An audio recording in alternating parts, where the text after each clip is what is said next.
Hello friends, how are you all? Welcome back to Ashu official.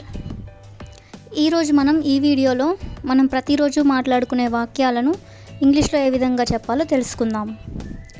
మరెందుకు ఆలస్యం, let's go to the video. First one, అతనికి ఆటల మీద ఉన్న శ్రద్ధ చదువు మీద లేదు. అతనికి ఆటల మీద ఉన్న శ్రద్ధ చదువు మీద లేదు.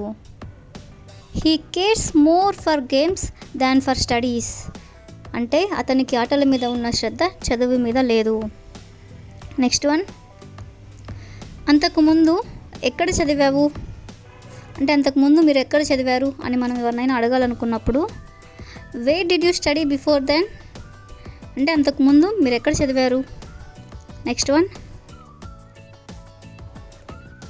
ఆలస్యం అయినందుకు ఏమీ అనుకోకండి. ఆలస్యం అయినందుకు ఏమీ అనుకోకండి. మనం ఎవరితో అయినా ఇలా అంటుంటాం కదా, మనం లేట్గా వెళ్ళినప్పుడు.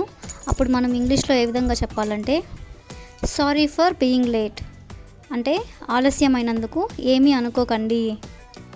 నెక్స్ట్ వన్, నాతో రావడానికి ఎవరినైనా తోడు పంపండి. నాతో రావడానికి ఎవరినైనా తోడు పంపండి. దీన్ని మనం ఇంగ్లీష్లో ఏ విధంగా చెప్పాలంటే please arrange somebody to accompany me. Please arrange somebody to accompany me. Next one, నేను వైష్ణవి కోసం వచ్చాను. నేను వైష్ణవి కోసం వచ్చాను. I have come from Vaishnavi. I have come from Vaishnavi. Next one, Charan ఎక్కడి నుంచి వచ్చాడు. చరణ్ ఎక్కడ నుండి వచ్చాడు. Where has Charan come from అంటే చరణ్ ఎక్కడి నుంచి వచ్చాడు. నెక్స్ట్ వన్, నేను ఎందుకు నిశ్శబ్దంగా ఉండాలి అంటే నేను ఎందుకు సైలెంట్గా ఉండాలి అనే దాన్ని మనం ఇంగ్లీష్లో ఏ విధంగా చెప్పాలంటే why should I keep quiet అంటే నేను ఎందుకు సైలెంట్గా ఉండాలి.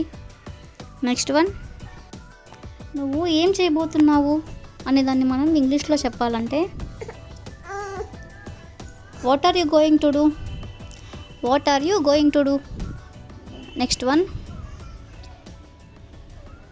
నిన్న మీరు ఎక్కడికి వెళ్ళారు అంటే నిన్న మీరు ఎక్కడికి వెళ్ళారు అని మనం ఎవరినైనా అడగాలనుకున్నప్పుడు where did you go yesterday.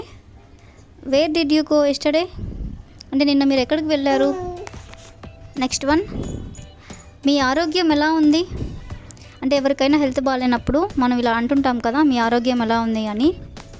If you know this answer, please comment in the comment section. Thank you for watching.